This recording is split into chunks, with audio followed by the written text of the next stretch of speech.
Is it possible to be trapped in the wrong body? I'm Dr. Christopher West, the Theology, the Body Guy. Let's take a look.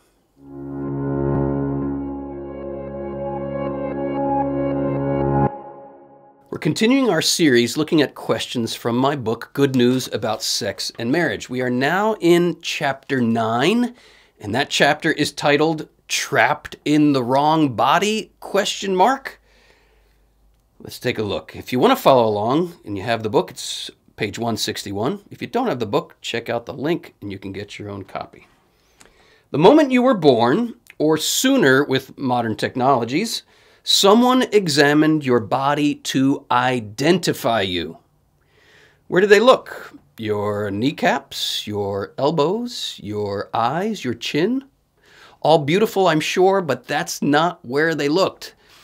They looked at your genitals, and somebody said, it's a boy or it's a girl. Now, we live in a world where it is quickly becoming illegal for the medical community to tell someone you're having a boy or you're having a girl. What is this world we live in, and how did we get here? From the first revelation of your gender until now, a wide array of factors, both of nature and of nurture, have shaped your level of comfort or discomfort with the fact that you are either a male or a female. I once heard a therapist put it this way: we all need two tracks, one of gender identification and one of gender complementarity, in order to carry our train into a healthy adult identification with our gender. Take a little girl. If she has women in her life who model to her a healthy sense of femininity, and she comes to identify with that, that is a healthy track of gender identification. But she also needs healthy men in her life who know how to honor her differences and know how to offer their differences as men to the girl as a gift in a way that affirms the difference. If that little girl grows up with tracks like that, her train will take her into an adult identity as a woman that is healthy and integrated. The same holds true for the male child, although, of course, the tracks are reversed. But we all need the track of identification and the track of complementarity. Now, here's the problem. No one grows up with a perfect set of tracks for his or her train. And in today's world, many of us grow up with large sections of both tracks missing altogether. Hence, it shouldn't surprise us in the least that people's trains are getting derailed with regard to their identity as male and female. This is the fallout of the sexual chaos that entered the world with the sexual revolution. I have some statistics here with the footnotes if you want to look them up, but here they are. When over half of America's children grow up without the stable witness of their mother and father's married love, when 28% of youth report being sexually victimized by the age of 17, and when the gross distortions of hardcore pornography have become the frame in which our culture understands masculinity and femininity, it is no wonder whatsoever that we have a profound crisis of gender identity. Hence, as Pope Francis himself admonishes, we must indeed be understanding of human weakness and the complexities of life in this regard. But at the same time, we serve no one by accepting ideologies that divorce human identity from the human body. And this is what we're doing in the modern world. We have ruptured human identity from the human body. Indeed, we are demanding in law that we identify every body without identifying any body. What happens when you try to identify somebody without reference to his or her body? You identify quite literally no body. The body identifies us, and when we rupture identity from the body, we are in one heck of a messed up, confused world. And here I quote a viral video from YouTube, this is from some years ago, in which a 5'9" white male asks several college students the following questions. He says, "So if I told you I was a woman, what would your response be?" College student number 1, "Good for you. Great, okay."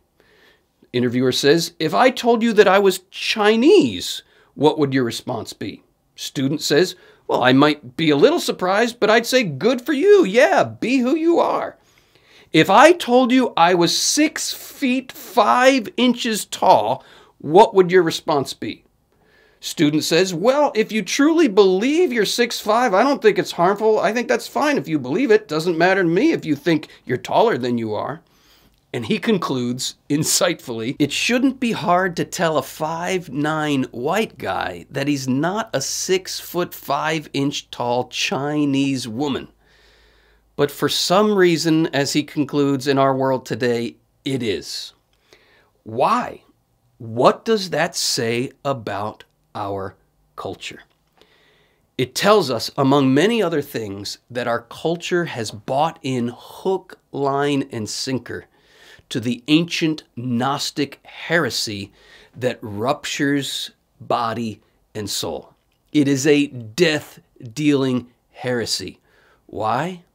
Because that's what death, by definition, is: the rupture of body and soul. Despite all this talk about identity in the modern world, we are becoming a culture of no bodies.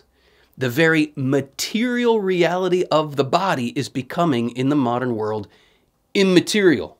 In turn, as I go on to say, a fork in the relationship between the human body and human identity creates a fork in the tongue.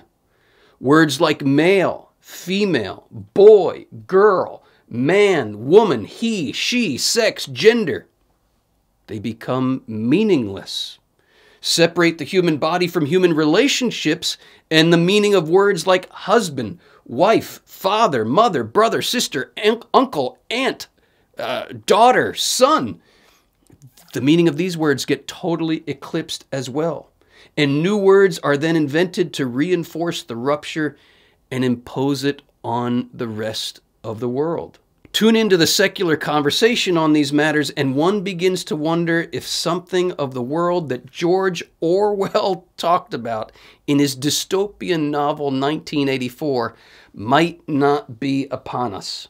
Therein, he described a totalitarian state that manipulates the masses by continually distorting language. Orwell observed, and I quote, "If thought corrupts language, language also corrupts thought." End quote. This is why I argue we have to defend the integral relationship between words and the determinate realities to which they refer. If we don't, if we separate words from what they really mean, freedom becomes slavery, and speaking the truth in love becomes hate speech.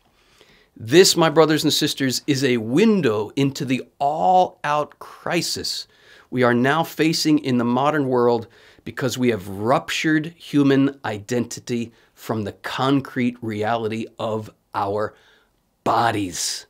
John Paul II's theology of the body is the answer to this crisis of our day. But we could have the cure for cancer, for example, right in our hands. But if we don't inject it into the bloodstream, it's going to do us no good. My brothers and sisters, I invite you to join me and a global community of men and women who are taking this antidote John Paul II has given us to the crisis of our times, and they are injecting it in their bloodstream. Check out the links below to become part of this global community.